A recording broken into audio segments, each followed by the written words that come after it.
السلام عليكم ورحمة الله تعالى وبركاته. الحمد لله الصلاة والسلام على رسول الله صلى الله عليه وسلم. أما بعد. நண்பர்களே, சகோதரிகளே அனைவரும் நலமாக இருக்கிறீர்களா?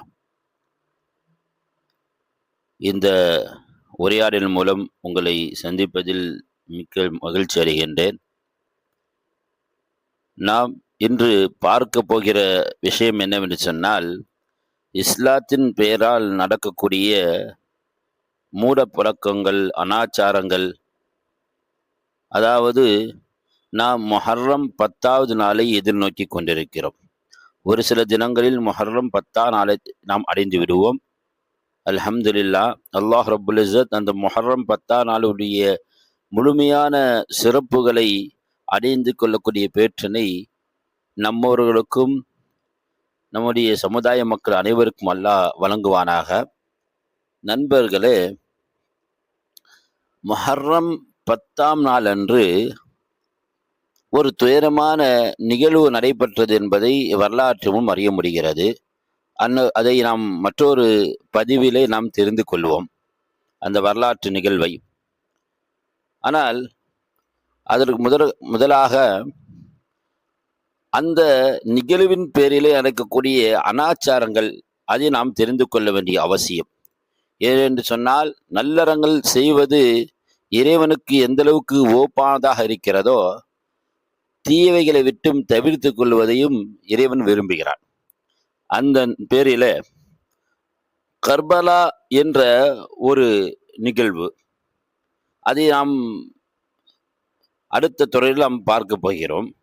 அதற்கு முன்னதாக அந்த கர்பா நிகழ்விலே அதை மையமாக கொண்டு சுற்றி வரக்கூடிய அனாச்சாரங்கள், கர்பலா மையமாக கொண்டு சுற்றி வரக்கூடிய அனாச்சாரங்கள் என்று பார்க்கும்பொழுது, அல்ஹம்துலில்லாஹ், இஸ்லாமிய சமுதாயத்தில் பலர்கள் அதை விட்டு தவிர்த்திருக்கிறார்கள் என்பது நமக்கு சந்தோஷத்தை அளித்தாலும் கூட, ஒரு சில முஸ்லிம்கள், பேர்தாங்கி முஸ்லிம்கள் இன்றும் கூட இப்படிப்பட்ட நிகழ்வுகளை அவர்கள் பங்கெடுத்துக் கொள்கிறார்கள். அதை மையமாக கொண்டு அவர்கள் செயல்படுகிறார்கள் என்பதை பார்க்கும்போது நமக்கு மிகுந்த வியப்பாகவும் கவலையாகவும் இருக்கிறது. பொதுவாகவே நாம் பார்க்கும்போது எப்படி கதிரவனை மறைக்கக்கூடிய சந்திர சூரிய கிரகணம் எப்படி மறைக்குமோ, அதே போன்று இந்த ஆஷுரா தினத்துடைய மகத்துவத்தை கர்பலாவின் பேரில, கர்பலாவுடைய அந்த மூட பழக்கங்களில அதை மையமாக கொண்டு ஆஷாவுடைய மகத்துவத்தையே நாம் முறித்து விடுவதாகவே நாம் பார்க்கிறோம். சிலர்கள் செய்கிறார்கள், கதிரவனை மறைக்கும் கிரகணத்தை போல. எனவே இஸ்லாத்திற்கு எதிரான காரியங்களையும் மாற்று மத அனுஷ்டானங்களையும் நாம் தெரிந்து கொள்வோமா? நண்பர்களே,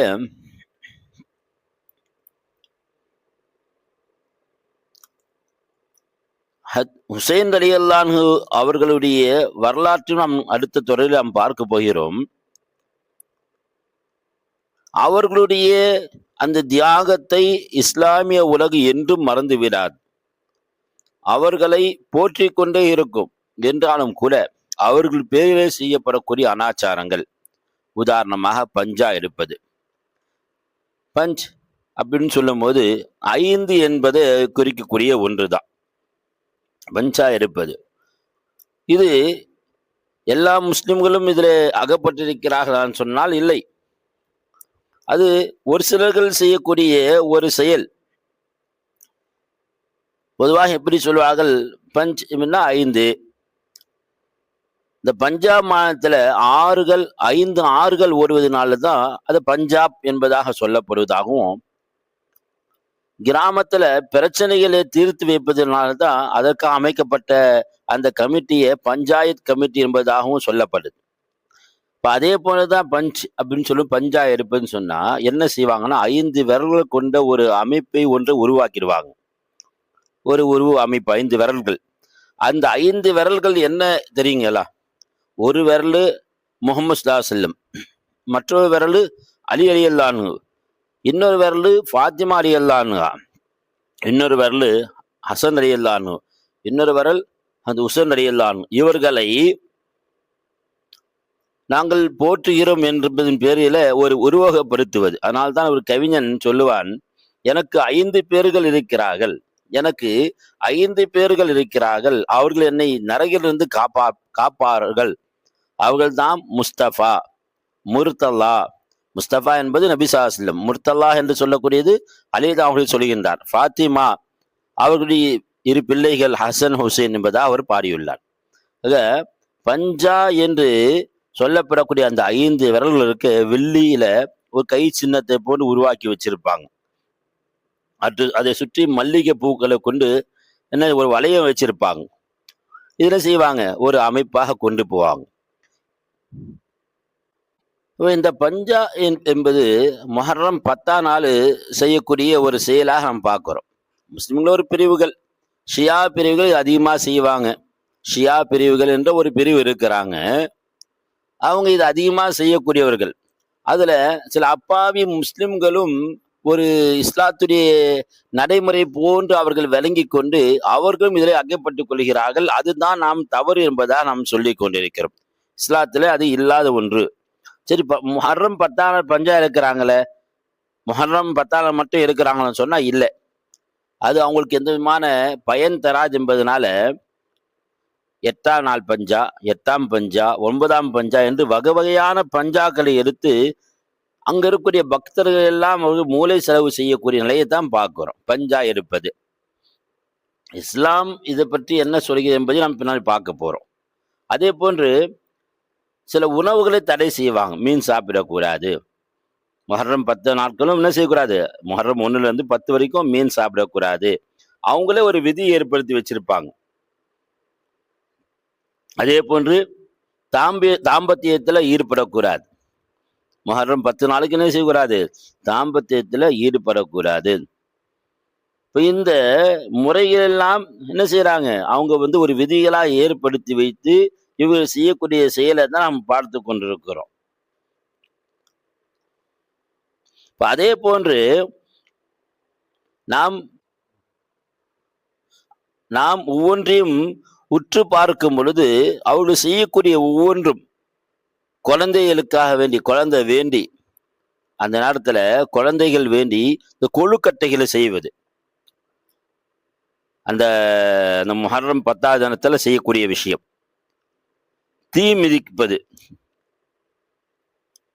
அதே போன்று மாரடிப்பது, இவையெல்லாம் நாம் பார்க்கும் பொழுது இஸ்லாம் இவையெல்லாம் நமக்கு சொல்லி காட்டிருக்கிறதா என்று நாம் பார்க்கும் பொழுது நம்ம எல்லாம் இஸ்லாத்துல இவ்வளவு நடைமுறை இல்லை என்பது சாதாரண அடிமட்ட ஒரு இஸ்லாமியன் கூட தெரியும், இவையெல்லாம் இஸ்லாத்துல இல்லை என்று. எனவே நாம் சுருக்கமாக இந்த விஷயத்தை நாம் தெரிந்து கொள்வோமா? முதலாவதாக நான் மேலே சொன்னதிலேயே சுருக்கத்தை முதலில் நாம் பார்ப்போம். முஹர்ரம் 10 அன்று கர்பலா போரில இமாம் ஹுசைன் அவர்களுடைய தியாகம் நினைவுபடுத்துவதாக கூறி இஸ்லாமிய மார்க்கத்திற்கு முரணான பல்வேறு மூட பழக்கங்கள், அனாச்சாரங்களை, பிதாத்துகளை நடைமுறையில் கொண்டு வந்திருக்கிறார்கள் சிலர்கள். அதிலேயே கர்பலா பேரில் நடக்கூடிய அந்த அனாச்சாரங்கள் என்ன, இஸ்லாத் நிலைப்பாடு என்ன? முதலாவது தன்னை தானே காயப்படுத்துவது, ஒப்பாரி வைப்பது. நீங்கெல்லாம் முஹர்ரம் 10 முடிஞ்சு முஹர்ரம் 11 அன்று அரசாங்க விடுமுறை விடுவாங்க, முஹர்ரம் பண்டிகையினே விடுவாங்க. அசல்ல இந்த நாளுடைய வெற்றி என்னன்னு சொன்னா மூசா அலைஹிஸ்ஸலாம் அவர்களும் கொடுத்தாலும் வெற்றி கிடைக்கப்பட்ட நாள் அது. ஆனால் இன்று அரசாங்க பார்வையிலேயே முஹர்ரம் 10ஆம் நாள் முஹர்ரம் பண்டிகைன்னு சொல்லி அவர்கள் என்னவோ இது மட்டுமே பண்டிகையாக எண்ணி இவர்கள் கொடுக்கக்கூடிய விடுமுறை. அன்று நாள் நடக்கக்கூடிய நிலைமை என்ன என்று சொன்னால் மாரில் அடித்துக் கொள்வது, காயத்தை ஏற்படுத்திக்குவாங்க. நீங்க பார்த்திருப்பீங்க, மிகப்பெரிய சங்கிலியை வச்சு கத்தியை வச்சு கத்தி போடுவது, ரத்தங்கள் ஊத்தும், வெட்டி கொள்வது, ரத்தம் சிந்துவது, இவையெல்லாம் இருக்கிறத மார்க்கத்துல இருக்கக்கூடிய ஒன்றா நாம் சிந்தித்து பார்க்க வேண்டும். தன்னைத்தானே காயப்படுத்துவது, அதே போன்று ஒப்பாரி வைப்பது, உடலை வரைத்துக் கொள்வது, ஒப்பாரி வைப்பது, துக்கத்திற்காக உடலை வரைத்துக் கொள்வது மார்க்கம் சொல்லக்கூடிய ஒன்று அல்ல. அவையெல்லாம் மார்க்கம் ஹராம் என்ற ஒரு ரீதியிலேயே மார்க்கம் பார்க்கிறது. அதனால்தான் ஒருவர் ஒஃபாத்தாகிவிட்டால் 3 நாட்களுக்கு மேல் துக்கம் அனுஷ்டிக்க கூடாது என்பது மார்க்கம் சொல்லக்கூடிய நடைமுறை. ஒரு பெண்மணி தன்னுடைய கணவன் இறந்து விட்டால் மட்டுமே 4 மாதம் 10 நாட்கள் அவர் துக்கம் அனுஷ்டிக்கலாம். அதாவது இத்தா என்ற முறையில மார்க்கம் சொல்கிறது. அதிலும் கூட ஒப்பாரி வைத்தல், காயங்களை ஏற்படுத்திக் கொள்வது, தன்னை தானே வரித்துக் கொள்வது என்பதெல்லாம் இல்லாத ஒன்று நாம் விளங்கிக் கொள்ள வேண்டும். பிறகு இந்த பஞ்சாயிருப்பதை பற்றி நான் சொல்லியிருந்தேன் அல்லவா? 5 விரல் கொண்ட அந்த கை போன்ற சின்னத்தை ஒரு ரதத்தில ஏற்றி அலங்கரித்து நதிகளிலே, நதி வரை ஊர்வலமாக கொண்டு சென்று நதிகளிலோ கடலிலோ கரைப்பது, இவையெல்லாம் இஸ்லாத்துடைய நடைமுறையில் இல்லாத ஒன்று. அதே போன்று தீ மிதிப்பது, பூக்குளித்தல் என்று சொல்லுவாங்க. கர்பலா நாளில் அந்த தியாகத்தை நினைவு கூறுறோம் என்பதாக சொல்லி என்ன செய்யறாங்க? தீ மிதிக்குரிய ஒரு சடங்கு. எல்லாம் மாற்று மத கலாச்சாரங்களுடைய தாக்கத்தால் நிகழ்ந்து ஒன்று என்று சொன்னால் மிகையாகாது. அனைவருமே ஏற்றுக்கொள்ளுவர். ஆமாங்க, இதெல்லாம் இஸ்லாத்துல இல்லையே. இப்ப நாம் விளங்கி கொள்ளணும் நண்பர்களே. இவையெல்லாம் உங்களுக்கு எதுக்கு சொல்றோம்? நீங்க செய்ய போறதில்லை. அல்ஹம்துலில்லாஹ். தெரிந்தவர்கள், இஸ்லாமியர்களாக வாழக்கூடிய தெரிந்தவர்கள் இருப்பார்கள் அல்லவா, சுற்றத்தார் இல்லை, அவர்களுக்கு நாம் சொல்ல வேண்டிய ஒரு தாவா இவையெல்லாம். அதே போன்று அசைவ உணவை தவிர்ப்பது. அல்லாஹ் எதை ஹலாலாக்கிறானோ அல்லாஹ் நபியை பார்த்து கேட்பான், யா அய்யுஹன் நபி லிம துஹர்ரிமு மா ஹல்லல்லாஹு லக், உமக்கு ஹலாலாக்கப்பட்டது எதற்காக நீங்கள் ஹராமாக்குகிறீர்கள்? அல்லாஹ் எதை ஹலாலாக்கினானோ அது ஹலால். அல்லாஹ் எதை ஹராம் என்று அல்லாஹ் தடுத்து விட்டானோ அது ஹராம். இது எந்த ஒரு காலத்திலும் ஹலால் ஹராமாகவோ ஹராம் ஹலாலாகவோ ஆகாது. எனவே அதுல குர்ஆனும் ஹதீஸும் தெளிவான நடைமுறையை சொல்லியிருக்கிறது. எனவே அந்த காலகட்டத்தில உணவுகளை நாம் தவிர்ப்பது, அசைவங்களை தவிர்ப்பது, இறைச்சி எடுக்கக்கூடாது, இறைச்சி மீன்களை எடுக்கக்கூடாது என்பது தவிர்ப்பது இருக்கிறது. மார்க்கம் சொல்லித்தரக்கூடிய காட்டித்தரக்கூடிய நடைமுறை அல்ல என்பதை நாம் விளங்கிக் கொள்ள வேண்டும் நண்பர்களே. அதே போன்று அந்த முஹர்ரம் 10 அவங்க செய்யக்கூடிய அனாச்சம் இதுவும் ஒன்று இருக்கு. ஒரு சின்ன பையனை, சிறுவன் என்ன செய்வாங்க, ஒரு அலங்கரிக்கப்பட்ட ஒரு குதிரையில ஊர்வலமா ஏற்றி செல்லுவாங்க. அது ஒரு பழக்கமா அவங்க வச்சிருக்கிறாங்க. இதுவும் மார்க்கத்துல இல்லாத ஒன்று. சில பேர் என்ன செய்யறாங்க, அந்த முஹர்ரம் 10 அன்னைக்கு தர்காக்களுக்கு போய் என்ன செய்யறாங்க, வழிபாடு செய்யறாங்க. கொழுக்கட்டைகளை செஞ்சு என்ன செய்யறாங்க, குழந்தைகள் வேணும் சொல்லி என்ன செய்யறாங்க, நேர்ச்சி செய்யறாங்க. நேர்ச்சி என்பது மார்க்கத்தில் உள்ள ஒன்றுதான். ஆனால் இதே போன்று இடங்களுக்கு சென்று இவ்வாறான உணவுகளை சமைத்து இந்த குழந்தைகள் வேண்டும் என்று நேர்ச்சி செய்வது இது மார்க்கத்தில் இல்லாத ஒன்று. குழந்தைகள் வேண்டுமா, அல்லாஹ்விடத்திலே கேட்க வேண்டும். நபிமார்களுடைய உதாரணங்கள் நமக்கு தெளிவாக இருக்கிறது. நாம் அவ்வாறு நாம் கேட்க வேண்டும். அல்லாஹ் காட்டி தந்த நடைமுறையில நாம் பார்க்க வேண்டும். எனவே மார்க்கம் சொல்லக்கூடிய ஒவ்வொன்றிலும் நாம் மார்க்கத்துடைய நடைமுறை என்ன, அதோடு இணைந்த இந்த மூல பழக்கங்கள், அனாச்சாரங்கள் என்பதை நாம் பிரித்து பார்த்து குர்ஆனும் ஹதீஸும் அல்லாஹ்வும் அல்லாஹ்வுடைய தூதர் ரசூலுல்லாஹி ஸல்லல்லாஹு அலைஹி வஸல்லம் அவர்களும் சொல்லி காட்டிய நடைமுறையினை மட்டும் நாம் செய்து விட்டோம் என்று சொன்னால் அல்லாஹ்விற்கு பிரியமான அன்பிற்குரியவர்களாக அல்லாஹ்வுடைய அருள் பெற்ற நல்லடியாரம் ஆகிவிடுவோம். அது தவிர்த்து நாம் அனாச்சாரங்கள் பக்கம் சென்று விட்டால் நபிசாலும் சொல்லுவார்கள் அல்லவா, குல்லு பிதாத்தின் லலாலா, எல்லா அனாச்சாரம் வழிகேடுதான், குல்லு லலாலத்தின் ஃபின்னார், எல்லா வழிகேடும் நரகத்தில் கொண்டு சேர்த்து விடும் என்று சொல்வார்கள். எனவே அனாச்சாரங்களை தவிர்ப்போம். கர்பலா என்ற பெயரிலே நாம் நம்மை சுற்றிருக்கூடிய மக்கள் மூட பழக்கங்களை வீழ்வதை விட்டும் அதை வேடிக்கை பார்ப்பதை விட்டும் நாம் தாயிகளா இருந்து தாவா செய்து பிற மக்களை நல்லதின் பக்கம் நாம் சேர்த்து நாமும் நம்மை காப்பாற்றிக் கொண்டு பிற மக்களையும் காப்பாற்றுவோமாக என்று கூறியவனாக உரையை முடிக்கின்றேன். ஆஹிரு தாவான் அல்ஹம்துலில்லாஹி பில் ஆலமீன். அஸ்ஸலாமு அலைக்கும் வரஹ்மத்துல்லாஹி வபரகாத்துஹு.